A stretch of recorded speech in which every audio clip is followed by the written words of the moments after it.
Chapter 12. I took the liberty of making reservations at the cattle ranch. Abigail gave Daniel a quick, anxious glance. He understood why. Doing this without asking had been presumptuous. The cattle ranch served authentic red meat, nothing synthetic, and that made it quite expensive. Delicious, but a high price for most people, and Daniel's salary had its limitations, as did Anna's. For tonight, though, he didn't mind. With Abigail recently getting back to work, he could indulge their desire to treat themselves. He briefly considered declining to allow the couple a night out alone, but, based on her expression, Abigail clearly wanted him to come. He suspected she might enjoy being seen spending her new paycheck, so he worked up some enthusiasm. "Sounds great. It's been a good week of dining for me." Marcus smiled and punched his arm. "That's the spirit. Gotta live a little every once in a while." Abigail visibly relaxed. "After that presentation, I'll be happy to eat some real food." It took them 10 minutes to get to the restaurant, and when they arrived, their seats were ready. As they stepped inside, Daniel noted the dark interior, lit only by soft candles and thin lines of overhead lights, fashionable and cozy. Because of the upscale dress code, both he and Marcus had used their MMDs to change into suits in transit. Small alterations gave Abigail's dress a touch of elegance. They each ordered a different form of beef and complimentary sides, and Abigail added a bottle of wine for the table. A server brought them fresh bread, baked from real wheat and yeast, and Daniel thought it smelled amazing. He broke off a piece and spread a generous helping of butter over it. Marcus watched him relish the delicacy. The food MMDs can never get this right, can they? Daniel agreed. No, they can't. Not even the restaurants. There's always something off, no matter how good the programming is. Abigail hesitated while taking her own slice. "Do you think what she said is true, about the synthetics killing us?" Marcus eyed Daniel warily, but he only shrugged. "It's hard to say without looking at the studies." "It makes sense to me," Marcus indicated the loaf. "How can synthetic sludge even approach this?" "They say synthetic food is perfectly engineered for our bodies." Doubt crept into Abigail's tone. "But it seems like pretending we know better than God." Daniel disliked this argument. "Well, God gave us the brains to make synthetics, in addition to natural food. I don't think we can say which side can claim support from the Almighty." "I'd forgotten how painfully open-minded you are." Abigail offered him a wide smile, and he laughed. "I've been told this before. I like to think it's a good quality, but not everyone agrees." He paused and grew serious. "What worries me is the stuff she said about the Failsafe." Marcus chuckled. "I knew you'd say that." "I mean, you realize what my wife does for a living, right?" Abigail's smile faded. "It's a bold idea that goes against what I've understood about MMDs. The Failsafe protects us, doesn't it?" "It does. You don't want a world where MMDs don't have failsafes." Marcus put down a piece of bread he'd been about to bite into. "What I don't get is why it's all or nothing. Who cares if someone messes with a plant or a dead animal?" Abigail bobbed her head in agreement. "I've always wondered about that. Of course, we need to protect human life, but why all life? It's not like we'd be putting humans in the topsoil." Daniel shifted in his seat, transitioning into his teaching persona. "Well, if you're interested in the not-so-expert ramblings of a middle school history teacher, I can try to explain it." Abigail leaned forward, her interest piqued. "I'd love that. I'm sure I'd understand it from you way better than some guy in a lab coat." Marcus raised a hand. "I'm in too. I'm a footballer, so dumb it down as much as you can." A server came over with their foods. They put the conversation on hold. Daniel allowed enough time for a few bites to savor his prime rib before settling in to give a lecture. "Have you ever heard of Lazarus waves?" When both Abigail and Marcus shook their heads, he continued. "A British scientist named Longstone discovered them about 80 years ago, so we've been aware of their existence for quite a while. In the decade leading up to his work, some researchers had focused on detecting increasingly smaller wave currents. This led to Longstone and his team developing a device able to pick up attoampers, which is the activity of something like 6 electrons per second." Abigail frowned, and Daniel saw he was losing her. Really, really small waves, undetectable by anything but the most sensitive instruments. When measuring at that level, Longstone found what he labeled Lazarus waves, caused by the almost imperceptible currents flowing inside cells as they perform life-essential functions. The cells in your body, Abigail, emit these waves, whereas those in this knife, he lifted the implement, don't. Marcus's brow creased. Why did he call them Lazarus waves? The story of Lazarus is about a man rising from the dead. Daniel shrugged. You'd have to ask Longstone, though of course he's long gone.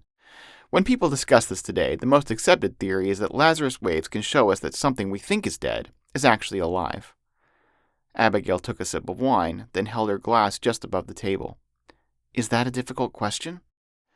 Sure. I mean, think about an orange you picked off a tree. When it's on the tree, it's alive. When it's been sitting in the garbage heap for 3 days, it's dead. But what about the moment right after you pulled it off? It's in the state of dying. But is it dead yet? Lazarus waves can tell us.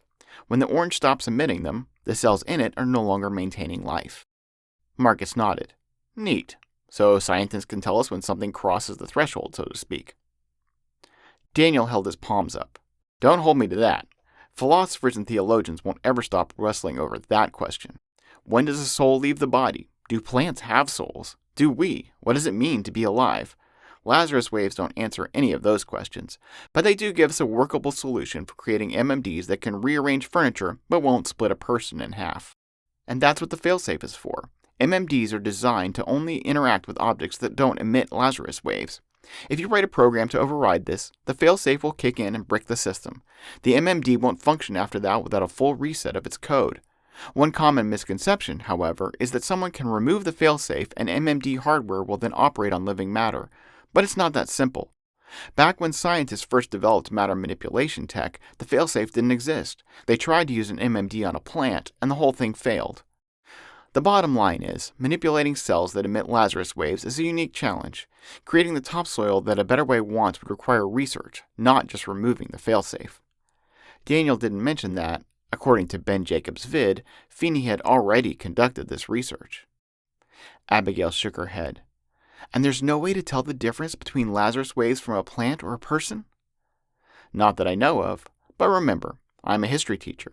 If there's more work being done in this area, I might not be up on the latest discoveries. Marcus grinned. I'll wager that if Feeney could figure out how to make a device able to mess with plants, it would be on the shelves before Monday morning. No one's fretting over vegetables dying. Daniel didn't doubt this. I'm sure you're right. At any rate, that's why I'm worried. A Better Way says they want to use MMDs on non-human life to create topsoil, and it's a laudable goal. But I can't imagine the risks are worth it. Being married to Anna, I hear all about the dark side of humanity. She spent 2 decades of her life arresting criminals for creating synthetic drugs, using impersonation mods for fraud, manipulating homes and businesses for break-in, and even committing murder by encasing victims in suffocation chambers. The list goes on and on. Giving anyone the ability to manipulate human bodies will make it all so much worse. It would be humanity's greatest nightmare. This is why we can't have nice things. Abigail's face twisted with frustration. If you believe what Catherine Parker said, non-failsafe MMDs would give us access to better food almost overnight. I believe that part. If we could create topsoil, it would be revolutionary. Daniel looked down and realized he'd been so caught up talking that he hadn't eaten much of a steak. He picked up his utensils to remedy the situation. It's a shame, because I'd love to eat like this every day. Marcus patted his arm. Well, on the upside, at least we get to feel special for one night. He reached over to touch his wife's cheek. Thanks for this, baby. She smiled back, tilting her head into his palm. My pleasure. She glanced at Daniel, and thank you for the lecture. I appreciate your perspective. He bowed his head to her. It's what I do. But his mind kept working, thinking about how many people misunderstood the Failsafe, about how easily manipulated they could be by slick propaganda, and about how, if Anna's agency had circulated the sheep vid, no one would be talking about removing the Failsafe, at least not without finding some way to guard against what could happen. But the vid was gone now, thanks to A Better Way. They knew what they were doing. The call notification came in on Anna's data lens as she prepared for bed. Despite her exhaustion, she smiled at Daniel's profile and answered immediately. Hello, love. Hey, honey. It's so nice to hear your voice. I'm always glad to hear yours. I take it you arrived safely? A long and boring trip, but that was probably best for Lisa. She needed an uneventful day and more rest. When we came into town, we met the two detectives who did the initial interview with Mrs. Jacobs, and they seemed nice enough. That's great. I hope they'll be good to work with. I think they will. Maybe a little resistant toward examining things they think they've solved, but such goes with the territory. Is Jason asleep? Yeah, he crashed as soon as we got back from Marcus's place. Oh, you visited Marcus? And Abigail. I went with them to the Better Way meetup he invited us to. It was in a midtown hotel conference room. Anna frowned. Following on the heels of spending the evening with Detective Evans talking up a better way, the idea of her husband attending a meetup felt odd. Her knowledge of a better way's true nature evolved that oddness into discomfort. You went to a meetup? If he heard her disapproval, she couldn't tell from his response. I wanted to find a way to contribute while you're in El Paso, so I decided to take him up on his offer. Don't you think that was dangerous? He sounded defensive. This time he had heard her disapproval. Dangerous? No. It was a meetup. Events like this are the recruitment and rhetoric wing of the organization, none of your terrorist stuff. Daniel, they know who I am. I've been on the news, and I've been face to face with Zhao twice. These people aren't amateurs. They'll know you're my husband, and it won't escape their attention that you've gone to one of their meetups. He paused, and when he spoke again, it was with the familiar tone he always adopted when trying to convince her of something, patient and reasonable. Remember when we talked about you asking Shaw to stick up for you? I was concerned, but you said sometimes there are things you have to do. I remember the conversation. Yes. Well, it's the same for me. After you told me a better way orchestrated the attack on Shaw, I couldn't pass this up. I realized they're terrorists, and I was pretty sure you wouldn't approve, but I had to go. She sighed, understanding. It makes sense. Fairness dictated that if he gave her that space, she should do the same for him, but his instincts weren't tuned to this kind of danger. Thank you. I did what I thought was right, and please don't worry. Nothing bad happened. And aside from all that, going made Marcus and Abigail happy. They wanted both of us to be there, so it ended up feeling like a double date that wasn't. She managed to smile. Well, that sounds awkward. Not too bad. We all had a good time, and I got to talk about Lazarus waves. They're excited for Abigail to be pulling in money again, so we went to the cattle ranch after the meetup. Anna barked an accusatory laugh. Okay, now you are in the doghouse. I've never gotten a chance to eat at one of those places, and I hear good things. It was decent. I'll take you when you get back. I'm going to hold you to that, she grinned, knowing he was underselling, then returned to a serious tone. So if you just had to do this meetup, can I assume you learned something? I did. That's why I'm calling. Well, that and the fact I love you, and I miss you. She rolled her eyes. Daniel. Right. So the speaker got up and made a long speech arguing for the removal of the failsafe on humanitarian grounds. Anna wasn't sure what she'd expected, but it hadn't been this. Really? Yeah. She said they wanted to create topsoil with it, make natural food more accessible. Anna parsed this in her mind, trying to realign her understanding of a better way with what Daniel told her. People claiming that we need to remove the failsafe for noble causes isn't new, but I assumed, based on the vid, that a better way is pro-failsafe.